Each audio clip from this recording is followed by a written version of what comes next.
ఓం శాంతి. అయితే ఇప్పుడు ఇందులో ఒక విషయం ఏంటంటే, అందరి మీద కూడా మన సద్భావన శుభభావన పెట్టుకోవాలి. అందరి మీద సద్భావన శుభభావన పెట్టుకోవాలన్నమాట. అయితే ప్రతి ఒక్క ఆత్మలో ఒక విశేషత ఉంటుంది. అయితే మనం ఏదైనా ప్రతిజ్ఞ చేసినా ఏం చేస్తుందంటే, తండ్రి పరమాత్మ అంటే భగవంతుడి తర్వాత అంత శక్తివంతం ఏంటంటే మాయ. అంటే భగవంతుడి మధ్యన మాయ మధ్యన మనం ఉన్నాం. అంటే మొత్తం టోటల్ అందరూ మాట. ఈ మధ్యన ఏంటంటే ఈ యొక్క అంటే దాన్ని మనం ఎదుర్కోవాలి, చేయించాలి కదా. ఇక్కడ ఒకటే భిన్నం. ఎంత వీలైతే అంత పరమాత్మ స్మృతి చేయనందుకే సాధన చేయాలి. అది చేయిస్తున్న కర్మలకి మనం ఆపోజిట్గా వెళ్ళకూడదు. అంటే ఎవరైతే ఉన్నాం ఇది ఏం చేస్తుందంటే, ఇప్పుడు మా తండ్రి పరమాత్ముడు మొట్టమొదటి ఏం చేశారంటే బ్రహ్మబాబా.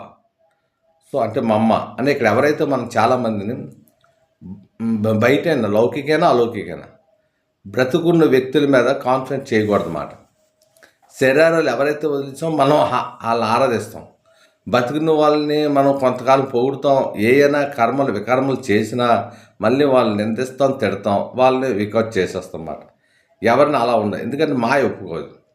మాయ ఎప్పుడు గాయం చేస్తుందంటే, ఎప్పుడైతే ఆ ఆత్మ శరీరం వదిలేస్తుందో అప్పుడే గాయన యోగులుగా తయారవుతారు.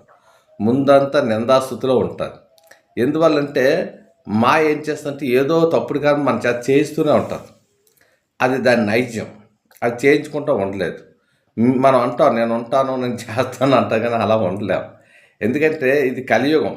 అందుకే కలియుగం అంటే దానికే శక్తి, దానికే పవర్ ఎక్కువ, యుగ ప్రభావం ఎక్కువ ఉంటుంది. మనం చేయవలసిందల్లా పరమాత్మ యొక్క నామస్మరణం, ఆ భగవంతుడితో మనస్ఫూర్తిగా ఎలా చేయాలి, ఏది చేయాలి, దాన్ని చేయాలన్నమాట. ఒకటి మొట్టమొదటి చెప్తున్నాం, ఎవరికైనా మన వైపు నుంచి మనసు చేత కానీ వాచ చేత కానీ కర్మ చేత దుఃఖాన్ని ఇవ్వకూడదు. మెయిన్ దాన్ని మనం చెక్ చేసుకోవాలి. మన చేత అది ఏ వికర్మలు చేసినా అవతల వాళ్ళకి దుఃఖం ఇచ్చే వికర్మలు మాత్రం చేయకూడదు.